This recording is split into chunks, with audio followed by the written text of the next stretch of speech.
Бүгін мемлекет басшысы еліміздің сырбар сыртқы барлау қызметінің директоры Ғабит Байжановты қабылдады. Кездесуде ұлттық қауіпсіздікті қамтамасыз ету мәселелері талқыланды.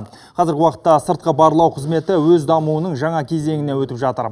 Осы орайда Нұрсұлтан Назарбаев әлемдегі геосаяси ахуалдың күрделенуі мен халықаралық терроризм төндіріп отырған қатердің ұлғая түскенін ескеріп, еліміз шет елдердегі өз мүддесін қорғау жұмыстарын күшейтуге тиіс екендігіне назар аударды.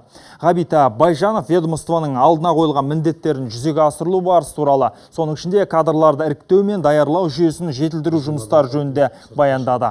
Кездесу қорытындысы бойынша елбасы бірқатар нақты тапсырма берді.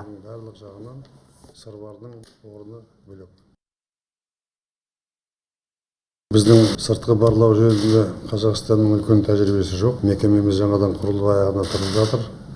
Дегенменен көп ойланып толғанатын уақытта жоқ.